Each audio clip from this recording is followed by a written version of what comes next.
গোরস্থানে কেন দাফন করা যাবে না?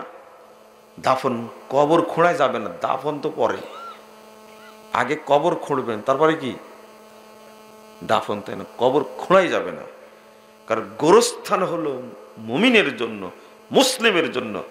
আসসালামু আলা আহলি দিয়ারে, তারপরে কি মিনাল মুমিনিনা ওয়াল মুসলিমিন নাসআলাল্লাহু লাকুমুল লানা ওয়া লাকুমুল আফিয়া। দোয়া হয় মুমিন মুসলিমের জন্য, ও মুসলিমও না মুমিনও না, ও কাফের এবং মুশরিক। তো গোরস্থানে দাফন করলেন, এটাও পাপ হবে। যা এটাও বলে দেন আপনারা, ওকে গোরস্থানে দাফন করা যাবে না। কি করতে হবে? এই বেনামাজিকে দূরে নিয়ে যেতে হবে, অনেক দূরে।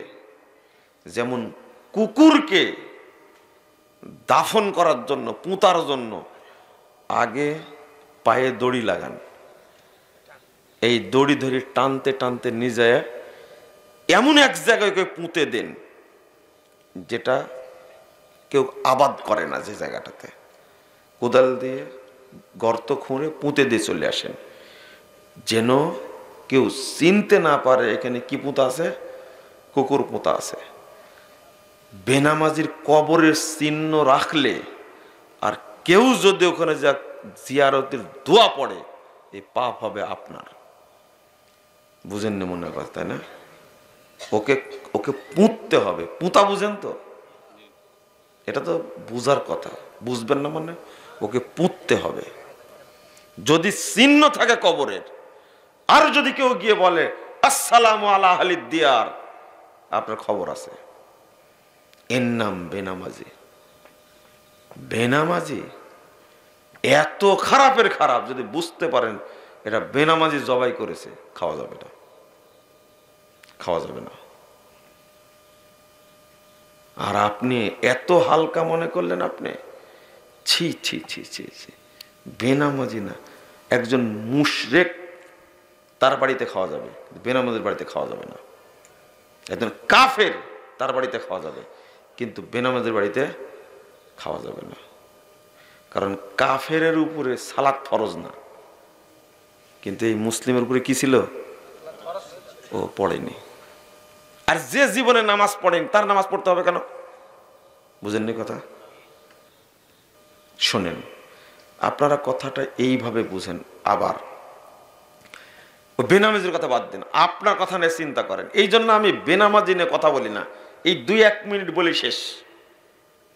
আমরা যারা সালাত আদায় করি, ভাই বোন, আমরাই বিপদে আছি, সত্যই বিপদে আছি। একবারে অরিজিনাল কথা বলছি, যারা আমরা সালাত আদায় করি তারাই বিপদে আছে। এখন আপনি বলবেন যে কিভাবে বুঝান তো? মনে করেন, আস্তাগফিরুল্লাহ আস্তাগফিরুল্লাহ আস্তাগফিরুল্লাহ, মনে করেন আপনার বয়স এখন 65 বছর। কত? গতকালকে আপনি জহর সালাতটা ওয়াক্তের মধ্যে পড়েননি, এমনি বিয়ায় আসছে, গল্প করতে করতে চলে গেছিলেন বাজারে, সেখান থেকে ঘুরে আসছেন, আসতে আসতে জহরের সালাতের কালকে টাইম হয়েছে 12টা 18 মিনিটে, 12টা 18 মিনিটে, আর আসরের টাইম হয়েছে 3টা 30 মিনিটে। 12টা 18 থেকে 3টা 30 পর্যন্ত বিআই বা বিআইনের সাথে গল্প করতে করতে, চা স্টলে আড্ডা মারতে মারতে আপনি আপনার কাজ করতে করতে টাইমটা পার করে দিয়েছেন, ইচ্ছা করে পার করে দিয়েছেন। 65 বছর যাবৎ নামাজ পড়েন আপনি, এখন আপনি কাফের, টাইম পার করে দিয়েছেন। 3টা 30-এ আসর হয়েছে, 3টা 30 পার হয়ে গেছে, এখন আসরের টাইম, ইচ্ছা করে জহর পড়েননি। এই মর্মে সিদ্ধান্ত, এখন আপনি কাফের। এখন আপনি কি করবেন? এখন আপনারা মাসালা, আপনারা বলেন আগে জহর পড়বো তারপরে কি পড়বো? আসর পড়বো। না না না, এখন আপনাকে আবার রেজিস্ট্রেশন করা লাগবে। রেজিস্ট্রেশন বুঝেন? হ্যাঁ, আবার পড়তে হবে। আশহাদু আল্লা ইলাহা ইল্লাল্লাহ ওয়া আশহাদু আন্না মুহাম্মাদান আবদুহু ওয়া রাসূলুহু। এটা পড়ে তওবা করতে হবে, আল্লাহ আমার জীবনে আর হবে না। যদি আসরের টাইম থাকে তাহলে আসর পড়বেন, জোহর আর নাই, জোহর আর নাই। আপনাকে আজীবন পস্তাতে হবে। শেখ মোহাম্মদ বিন সালেহ আল উসাইমিন তার সিফাতুস সালাত বইটা পড়বেন, অনুবাদ হয়েছে, পড়েই দেখবেন একটু সালাত কাকে বলে। শোনেন, আপনি বুঝতে ভুল করেছেন। আপনি ইচ্ছা করে কেন পার করলেন? আবার রেজিস্ট্রেশন করা লাগবে কেন বললাম? আপনি রংপুর বোর্ডের চেয়ারম্যান, আপনি আপনার ছেলে পরীক্ষা দিতে আসতে আসতে 10টায় শুরু হয়েছে, 1টাই বেজে গেছে, 1টা বেজে গেছে, এখনো পরীক্ষার হলে ঢুকতে পারেনি। পরীক্ষার টাইম কি হয়ে গেছে? শেষ হয়ে গেছে। আপনার ছেলে বলছে, আব্বুজান আমি তো জ্যামে পড়েছিলাম, আমি তো অ্যাক্সিডেন্ট করে মেডিকেলে ছিলাম, আস্তে আস্তে দেরি হয়ে গেছে, ব্যান্ডেজ করতে করতে দেরি হয়ে গেছে, আব্বু পরীক্ষাটা দিয়ে দিই। আপনার বাপ কি বলবে? দিবে, তাই না? দিবে? কি বলবে? কি বলবে? হ্যাঁ বলবে, বাবা যা হওয়ার হয়েছে, আগামী বছর আবার রেজিস্ট্রেশন করে পরীক্ষা দিও। বুঝেননি মনে হয়, তাই না? বাপ পারল না কেন? আপনার বাপ যদি বোর্ডের চেয়ারম্যানও হয়, হল সুপারও যদি হয়, পরীক্ষা দেওয়া হবে? তবে সরকার হলে পারবে, কারণ পরীক্ষা ছাড়াই, খাতা ছাড়াই বিশেষ ক্যাডার। আপনি এতটুকু বুঝেন, এতটুকু বুঝেন, একটু শরম করেন, লজ্জা করেন যে আমার বাপ হল সুপার, টাইম পার হয়ে গেলে আমাকে আর পরীক্ষা দিতে দিবে না, দিবে না। 1টা বেজে গেছে, বলবে যে বাবা আরো 3 ঘন্টা লেখো, 1 ঘন্টা লেখো, আমি রেডি আছি, বলবে বাপ? তো এটা তো আপনার তৈরি করা বিধান। কার তৈরি করা? 10টা থেকে 1টা পর্যন্ত এসএসসি পরীক্ষা হবে, তাই না? কার তৈরি করা? এটা আল্লাহর তৈরি করা? আপনার বাপই তো তৈরি করেছে, বোর্ড চেয়ারম্যান তৈরি করেছে এটা। তো এইটাই যদি চেঞ্জ না করতে পারেন আপনি, তাহলে আল্লাহ বলে দিয়েছেন ইন্নাস সালাতা কানাত আলাল মুমিনিনা কিতাবাম মাওকুতা, নির্দিষ্ট ওয়াক্তে সালাত ফরজ করা হয়েছে মুমিনের উপরে, মুমিনের উপরে ফরজ করা হয়েছে। 2, রাসূল সাল্লাল্লাহু আলাইহি ওয়াসাল্লাম বলছেন লা তাতরুকান্না সালাতান মাকতুবাতান মুতাআম্মিদান। শোনো, একটা সালাত ইচ্ছা করে ছেড়ে দিও না। আচ্ছা, ছেড়ে দেয়া বলে কাক বলে? আপনি ইচ্ছা করে ওয়াক্তের মধ্যে পড়লেন না, 3 ঘন্টা 20 মিনিট টাইম পেয়েছেন আপনি, 4 রাকাত, মুসাফির না, আপনি লাইফ সাপোর্টে ছিলেন না। আপনি লাইফ সাপোর্টে থাকেন, আইসিইউতে থাকেন, সিসিইউতে থাকেন, অ্যাক্সিডেন্ট করেন, 1 ওয়াক্ত কেন, আপনি 5 ওয়াক্তই পড়তে পারলেন না, কোনো সমস্যা নেই, আপনি ধারাবাহিক পড়ে নেবেন, আপনি ধারাবাহিক কি পড়ে নেবেন, এটাই হাদিস এসেছে। কিন্তু ইচ্ছা করে আপনার নিজের কাজে মনে হচ্ছে কি জানেন, সালাতের জন্যই কাজ করেন আপনি, না কাজের জন্য সালাত আদায় করেন? কি মনে কাজের জন্যই আপনি সালাত পড়েন, তাই না? কে শিখাইছে? মানে কাজ শেষ করার পরে সালাত, তাই না? কাজ শেষ করার পরে সালাত, কে বলেছে আপনাকে এটা? আগে সালাত, তারপরে কি কাজ, আগে সালাত। আপনি পড়লেন না কেন? প্রথম কথা, আপনি সালাতের হক আদায় করেন নি। আমি কি বুঝাতে পেরেছি? আপনি সালাতের হক আদায় করেননি। এই যে কিছু মনে করেন না, তারপরে 22,128 নম্বর হাদিস মুস্তাদে আহমদের মধ্যে এসেছে, ফাইন্নাহু মান তারাকা সালাতান মাকতুবাতান মুতাআম্মিদান ফাকাদ বারিয়াত মিনহু জিম্মা। যে ব্যক্তি একটা সালাত ইচ্ছা করে ছেড়ে দিল, সে ব্যক্তি ইসলাম থেকে বেরিয়ে গেল। আরেকটা হাদিসে আসছে ফাকাদ খরাজা আনিল মিল্লাহ, সরাসরি মিল্লা শব্দ আসছে, ইসলাম থেকে কি হয়ে গেল?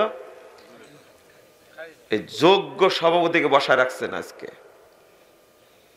জিজ্ঞেস করবেন যে হাদিসগুলো যে অনুবাদ করেছে ভুল হয়েছে কিনা। আরে তা ভিডিও কতগুলো হচ্ছে দেখছেন না, লাখ লাখ ক্যামেরা সেট করা আছে। মুজাফফর একটু উল্টা পাল্টা বললে 14 গোষ্ঠী উদ্ধার করে দেবে, এটা কি জানেন আপনারা? কাট করে ছাড়ে, আগেও শুনেনি পরেও শুনেনি, তাই পানি তুলে দেয়। তওবা তওবা তওবা, এমন গালিগালাজ করে, আর যে গালি শয়তানও জানে না এই গালি দেয়, শয়তান মুখ আচরণ করে না মনে হয়। তো শোনেন, ভালো করে শুনেন, এটা কোথায় রাখবেন আপনার কথাটা। একটা সালাত ছেড়ে দিলে সেই কাফের হয়ে যায়, ইসলাম থেকে বেরিয়ে যায়। আর ওই ব্যাপক সারা বছর পড়ে না, শুধু রমাদানে পড়ে, ও হলো দূরদর্শী কাফের, বুদ্ধিমান কাফের। ও বুদ্ধি করে এটা করে। মুসলিম যে একবার না দুইবার না, আল্লাহ কয়েকবার বলেছেন মুসল্লি সে আল্লাযীনাহুম কাল্লাযীনাহুম ফি সালাতিহিম দায়িমুন, যারা সর্বদা সালাত আদায় করে। আল্লাহ বলছেন ওয়াবুদ রাব্বাকা হাত্তা ইয়াতিয়াকাল ইয়াকিন, সালাত ইবাদত করো আল্লাহর তুমি মৃত্যু আসা পর্যন্ত। আর সারা বছর পড়ে নাই বেকুব ধান্দাবাজ, শুধু রমাদান মাসে ইফতার খাওয়ার জন্য পড়ে, এ হলো মুনাফেক। একদিকে মুনাফেক আর একদিকে কাফের ও মুশরিক, ওর কোনো ছাড় নাই। এক ওয়াক্ত ছাড়লে যদি এই অবস্থা হয়, সারা সপ্তাহ পড়ে না, শুধু 2 দিন পড়ে। কয়দিন পড়ে? 2 দিন পড়ে না। তো এদের সম্পর্কে এত বলার দরকার নাই, আপনি কি বুঝতে বললেন? দোয়া পড়েন তো একটা, রব্বি জাল্লি, জোরে বলেন। ভূতে ধরেছে? অত তো শীত নাই, বলে জোরে বলেন রব্বি জাল্লি। হলো না, জং ধরে আছে, জং। এটা এমন একটা আয়াত, যদি আপনি পড়তে থাকেন ইনশাল্লাহ আপনিও সালাত আউয়াল ওয়াক্তে পড়বেন, সঠিকভাবে পড়বেন, আপনার সন্তানরাও পড়বে, একজনও বেনামাজি থাকবে না ইনশাআল্লাহ। বলেন রব্বি জাল্লি মুকিমাস সালাতি ওয়া মিন যুররিয়াতি রব্বানা, জোরে বলেন রব্বানা। কি খাওয়াইছেন আপনি মুসল্লিদেরকে? কয় বছর যাবত ইমামতি করেন? মাত্র 18 বছর, আর 2 বছর পরে 2 যুগ হবে। মুসল্লিদেরকে দাবড়ায় বেড়াবেন একবারে, সরাসরি কথা বের হয় না। বলে রব্বানা ওয়া তাকাব্বাল দুআ রব্বি জাল্লি মুকিমাস সালাতি ওয়া মিন যুররিয়াতি রব্বানা ওয়া তাকাব্বাল দুআ। এর অর্থটা কি জানেন? আল্লাহ তুমি আমাকে এবং আমার পরিবারের সদস্যদেরকে সালাতের উপরে প্রতিষ্ঠিত রাখো। রব্বানা, আবার বলছেন রব্বানা, হে আমাদের প্রভু, তাকাব্বাল দোয়া, আমাদের দোয়া কবুল করেন। কিন্তু এই দোয়াটা মুখস্থ নাই আপনাদের। আমি হাত তুলতে বললে লজ্জা পাবেন। একদিনের মধ্যে মুখস্থ করবেন। কয়দিনের মধ্যে? একদিনের মধ্যে মুখস্থ করবেন। সেজদায় পড়বেন, উঠতে পড়বেন, বসতে পড়বেন, চলতে পড়বেন, মুখ খালি থাকলেই পড়বেন রব্বি জাল্লি মুকিমাস সালাতি ওয়া মিন যুররিয়াতি রব্বানা ওয়া তাকাব্বাল দুআ। পড়তেই থাকবেন এটা, ইনশাআল্লাহ আল্লাহ আপনাকে আউয়াল ওয়াক্তে সালাত পড়ার তৌফিক দিবেন। আপনি তো পড়বেন, আপনার পরিবারের যারা আছে তারাও সালাত আদায় করবে ইনশাআল্লাহ। কিন্তু শুধু চেঁচান, ছেলেরা সালাত পড়ে না, খুব দুষ্টু, এই সেই ইত্যাদি, বউ তো পড়েই না, সালাত আদায় কথা বললেই বলে তোমার সালাত তুমি পড়ো, তোমার কবরে কি আমি যাব? এটাই বদের বদ। আগে আল্লাহর কাছে চান। দেখেন বদমাশি কয়দিন করে। যখন জন্ম হয় তখন তো আপনি তাদের জন্য, যে যখন আপনি স্ত্রীর সাথে মিলন করেছেন, যে মিলনে তার জন্ম হয়েছে, তখন তো আপনি পড়েননি বিসমিল্লাহ, পড়েছিলেন? পড়েননি তো যেটা হয়েছে ওটা তো শয়তানি হবে। এটা তো আল্লাহ বলে দিয়েছেন, শায়াতিনুল ইনসি ওয়াল জিন, মানুষদের মধ্যে সে শয়তান আছে, জিনদের মধ্যে থেকে শয়তান আছে। লা হাওলা ওয়ালা কুওয়াতা ইল্লা বিল্লাহ। তো দোয়াটাও পড়বেন না? ভুল তখন করেছেন না করেছেন, এখন দোয়াটাও পড়বেন না? না যার সন্তান পয়দা করেছে তা আবার কে জানে। 14 ফেব্রুয়ারি আসলেই তো মনে করেন দ্বিগুণ হয়ে যায়। আসছে ফাগুন, আমরা হব দ্বিগুণ। আমার এক ফ্রেন্ড বলেছে দ্বিগুণই হয়, কারণ পহেলা ফাল্গুন, বসন্ত বরণ, এই যে আসছে 13ই ফেব্রুয়ারি হলো বসন্ত বরণ, আর 14ই ফেব্রুয়ারি হলো লুচ্চা দিবস। কথা বুঝতে পারলেন? এত নোংরা। লা হাওলা ওয়ালা কুওয়াতা ইল্লা বিল্লাহ। আল্লাহ যেন আমাদের হেদায়েত দান করেন, বলেন আমিন। দোয়াটা আবার পড়েন, রব্বি জাল্লি মুকিমাস সালাতি ওয়া মিন যুররিয়াতি রব্বানা, জোরে বলেন, রব্বানা ওয়া তাকাব্বাল দুআ। ইচ্ছা করে বলছেন না। এতগুলো মানুষ যদি জোরে বলেন শব্দ হবে না?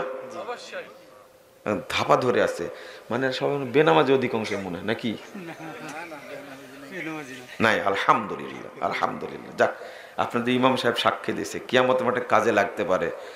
যদি বেনামাজি হয় তাহলে খবরও আছে। যে আলোচনাটা করলাম মনে থাকবে? আর জীবনে কোনোদিন এক ওয়াক্ত বাদ দিবেন? হাত তোলেন, আল্লাহকে দেখান। তোলেন, হাত তোলেন সবাই। আল্লাহ তুমি আমাদের কবুল করো, আমিন। আল্লাহ তুমি আমাদেরকে সালাত আদায়ের তৌফিক দান করো, আমিন। নামান কোনো দিন যেন সালাত বাদ না নেয়। ঘুমাচ্ছিলেন, একজন লোক বলছে, শোনেন, আমি যে ফজরে জাগতে পারি না, তখন কি করব?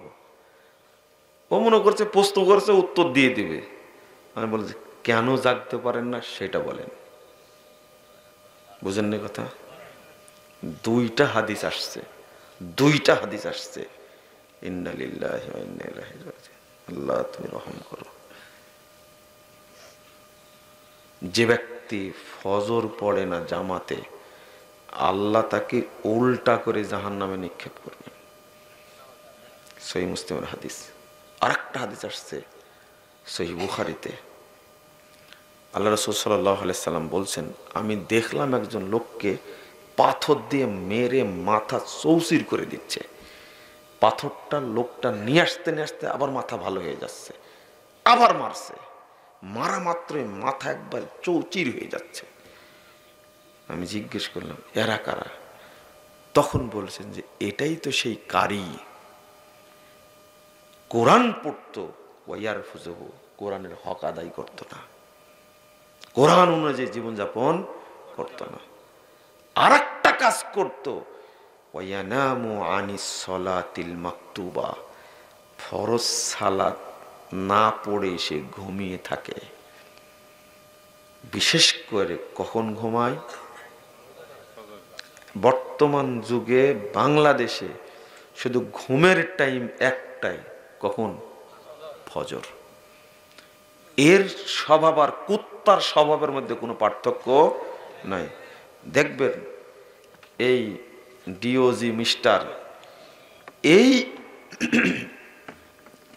এ সারা রাত দৌড়ায়, ঠিক ফজরের আগ মুহূর্তে গিয়ে বড় ছায়ের স্তূপ আছে, ওর উপরে যে লাট সাহেব ঘুমাবে একবারে 9টা পর্যন্ত। এর পা 4টা, কিন্তু এই মানুষরূপী জানোয়ারটা, এর পা দুইটা, স্বভাবে পার্থক্য নয়। ওই 3টা পর্যন্ত তাস খেলবে, জুয়া খেলবে, ইন্ডিয়ার সিরিয়াল দেখবে, ফেসবুকে থাকবে, ইউটিউবে থাকবে, নোংরা এটা সেটা দেখতে দেখতে ও 3টা 3:30টায় গিয়ে ঘুমাবে। ঠিক ফজরের আজান যখন দেবে ঘুমাবে। লাট সাহেব 9টার দিকে উঠবে, ব্রাশ করবে আর ঘুরে বেড়াবে, মনে হচ্ছে এটা তাজা জানোয়ার একটা দেখতে। ওর লজ্জা নাই, শরম নাই, এতটাই নির্লজ্জ, এতটাই বেহায়া। ও সচিব হতে পারে, ও ব্যারিস্টার হতে পারে, মুসলিমও নামাজ পড়ে না, এই রকম বেয়াদবি করে আল্লাহর সঙ্গে। যত বড় শিক্ষিত হোক না কেন, ও কুকুর বানর শুয়োরের চেয়েও খারাপ।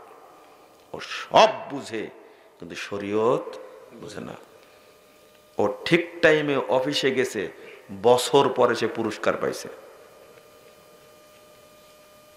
একদিনও অফিস টাইমে পরে 10টায় অফিসে এসেছে, সারা বছর 10টার পরে একদিনও আসেনি। বাৎসরিক পুরস্কার বিতরণের অনুষ্ঠান হচ্ছে, এই লাটকে প্রথম পুরস্কার দেওয়া হলো, কিন্তু সালাতটা ওয়াক্ত অনুযায়ী একদিনও পড়েনি। এই দুনিয়ার পুরস্কারের 5 পয়সা দাম আছে ওর? বলেন তো দেখি। মাস্টার সাহেব, আপনাকে প্রশংসা করা হচ্ছে। আপনার এমন একজন স্যার, ক্লাসের টাইম হওয়ার আগেই, আধা ঘন্টা আগেই উপস্থিত, একবার লাস্ট টাইমে বেরিয়ে চলে যাবে, কি সুনাম আপনার। কিন্তু আপনার এই স্যার এতটাই অলস, ওয়াক্ত অনুযায়ী সালাত একদিনও আদায় করে না। কিন্তু দুনিয়ার খেতাব নেওয়ার জন্য, দুনিয়ার সুনাম নেওয়ার জন্য কলেজে ঠিকই যাই, হাই স্কুলে ঠিকই যাই, প্রাইমারিতে ঠিকই যাই, অফিসে ঠিকই যাই। একজন বলছেন, একজন মন্ত্রীকে দেখেছি, এতটা সৎ মন্ত্রী। আমি হলাম সচিব, সচিব বলছেন মন্ত্রীর কথা, আমি হলাম সচিব। আমি অনেক দিন ঠিক টাইমে অফিসে আসতে পারিনি, কিন্তু মন্ত্রী মহোদয় ঠিক টাইমে অফিসে আসেন। আমি বললাম যে মাশাআল্লাহ, দারুণ কথা তো। বলেন তো আপনার মন্ত্রী ঠিক টাইমে কোনোদিন নামাজ পড়েছে কিনা? বলছে যে এইটা বলতে পারলাম না। আমার যে সুনাম করার কি দরকার ছিল?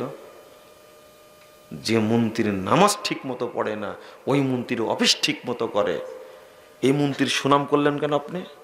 বলেন আজকে আসর কখন পড়েছে? বলছে আসর মনে পড়েইনি, সম্ভবত মাগরিব আসর একসঙ্গে পড়েছে। আহারে কি সুন্দর সুনাম! কাকে বলেন আপনি এগুলো? ফালতু কথা, বেহায়া কথা কাকে বলেন এগুলো? ওই ব্যক্তি প্রকৃত টাইম অবলম্বন করে যে ব্যক্তি সালাত 5 ওয়াক্ত ঠিক টাইম আদায় করে, এটাই কাউন্ট হবে। যদি 1000 বছর অফিসে যাই রাইট টাইমে, 1000 বছর বয়স দেওয়া হয়, এক নেকি লেখা হবে? যেখানে চুরি ছাড়া কিছু হয় না। লা হাওলা ওয়ালা কুওয়াতা ইল্লা বিল্লাহ। বুঝেন, কষ্ট পেয়েন না। আপনাকে কষ্ট দেওয়ার জন্য কথাগুলো বলছি না। আমি আপনাকে বলছিলাম যে সালাত আদায় করেন, এরপরেও আপনি এত বড় বড় পাপ করেন কি করে? এত বড় পাপ মানে সালাত আদায় করে, 78 বছর বয়স, দেখি বসে বসে সিগারেট খাচ্ছে। ভদ্রলোক কি বলছে জানেন? শোনেন, অনেক পাপ করি কিন্তু আমি জীবনে সালাত ছেড়িনি। বুঝেননি কথা? এ আবার কোন শয়তান রে ভাই, বোঝেন দেখি। আমি সালাত কখনো ছেড়িনি। আমি বললাম যে তাহলে একটা হাদিস শোনাই আপনাকে। আল্লাহ রাসূল সাল্লাল্লাহু আলাইহি ওয়াসাল্লাম বলছেন, এই হাদিসটা পাবেন 11372 নম্বর হাদিস, তাবরানী কাবিরের মধ্যে এসেছে। আলবানী রাহিমাহুল্লাহ হাদিসের সনদকে হাসান বলছেন। 1853 নম্বর হাদিস সিলসিলা সহিহার মধ্যে এসেছে। আল্লাহ রাসূল বলছেন, আল খামরু উম্মুল ফাওয়াহিশ। এই শুনেন, এই ভাই তোমরা কিন্তু ঠিক করছো না, আমি ধমক টমক দেই না। আল্লাহ রাসূল বলছেন, আল খামরু উম্মুল ফাওয়াহিশ। খামর নেশা জাতীয় দ্রব্য এটা হলো সমস্ত অশ্লীল কাজের মা, আম্মাজান। সব অশ্লীল কাজের মা। আল্লাহ নবী সাল্লাল্লাহু আলাইহি ওয়াসাল্লাম উম্মুল ফাওয়াহিশ ওয়া আকবারুল কাবায়ের, আর যত কাবিরা গুনাহ আছে তার অন্যতম। মান শারিবাহা, যে ব্যক্তি এই নেশা জাতীয় দ্রব্য পান করে, ওয়াকা আলা উম্মিহি ওয়া খালাতিহি ওয়া আম্মাতিহি, আল্লাহ রাসূল বলেছেন সে মায়ের সাথেও জিনা করে, খালার সাথেও জিনা করে, সে ফুপুর সাথেও জিনা করে। আমি বললাম এত সুনাম করছেন নিজের, কিন্তু এখনো আপনি গাঁজা খাওয়া ছাড়েননি, সোয়ানি খাওয়া ছাড়েননি, মদ খাওয়া ছাড়েননি, ইয়াবা খাওয়া ছাড়েননি, বোতল খাওয়া ছাড়েননি আপনি। মানে এই বোতলও খায়, নামাজও পড়ে, বলে 1 নম্বর ভণ্ড নয়। ও বুঝেননি, সালাত পড়তে হলে অন্তর পাক হওয়া লাগবে না? আরে সাধারণত শুধু শুধু শরীর থেকে বায়ু বের হয়েছে তাই সালাত পড়া যাবে না। সালাতের এই রকম অধিকার, এই রকম সম্মান। পেশাব করেছে, সালাত পড়া যাবে না, ওযু করা লাগবে। সালাত এত সম্মানী জিনিস। আরো শরীরের মধ্যে হারাম জিনিস রেখে, মদ খেয়ে, নেশাজাত দ্রব্য খেয়ে সে সালাত পড়ছে, এটাকে সালাতকে অপমান করে না? জেনা করো বেটা তুমি, আবার সালাত পড়ো, তোমার শরীর মন অপবিত্র, তোমার শরীর অপবিত্র, তুমি একজন ধান্দাবাজ, ধোকাবাজ একটা। তুমি কেমনে সালাত আদায় করো জেনা করা অবস্থায়? তওবা তওবা তওবা, আস্তাগফিরুল্লাহ আস্তাগফিরুল্লাহ। শরম নাই, লজ্জা নাই, হারাম খাচ্ছে। ও চাকরি করে বিদ্যুৎ অফিসে, চাকরি করে ভূমি অফিসে, চাকরি করে সচিবালয়ে, চাকরি করে কাস্টমসে, চাকরি করে পাসপোর্ট অফিসে। এই হারামখোর, মাথায় টুপি, মুখে দাড়ি, গায়ে পাঞ্জাবি, ভদ্র শয়তান কলমের খোঁচাই ঘুষ খায়, আত্মসাৎ করে, রাষ্ট্রীয় টাকা পয়সা আত্মসাৎ করে, আবার নামাজও পড়ে, আজান দিলে প্রথম কাতারে গিয়ে দাঁড়ায়। এ কি বলেন তো, মুমিন না মুনাফেক? মুনাফেক না? এত বড় মুনাফেক হয় কি করে? এই দেশটা দুর্নীতি করতে করতে করতে করতে দেশের 12টা বাজাইছে।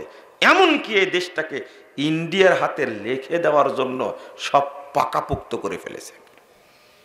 আল্লাহ বাঁচাইছে, বলেন আলহামদুলিল্লাহ। আল্লাহ কিভাবে বাঁচায়? এই বাচ্চাগুলো মাঠে নেমে একবারে ধান্দাবাজি আজীবন করেছে, এদিকেও খাইছে এদিকেও খাইছে। এর দ্বারা কি আন্দোলন হয়? একবার আবু সাইদের মতো দাঁড়ায় গেছে। আবু সাইদ দাঁড়ায় গেছে, মার, কয়টা মারবে? একটা ফেলে দেয়া গোটা দেশ আগুন হয়ে গেছে। হয়নি? আবু সাইদের পেটে কিন্তু হারাম কিছু নাই। আপনার দ্বারা আন্দোলন হয়নি কেন? হারাম খেলে আন্দোলন হয়? বুঝেননি কথা? ওই মুগ্ধর পেটে হারাম কিছু নাই, খোঁজ নেন আপনি, ওর বাপকে জিজ্ঞেস করেন। এমনি কি দাঁড়াতে পেরেছে? কেউ না। আগের দিন স্ট্যাটাস দিয়েছে ফেসবুকে, নাকি শামসুজ্জোহা স্যার, আপনার মতো একজন স্যার লাগবে। স্ট্যাটাস মন থেকে দিয়ে পরের দিনে গিয়ে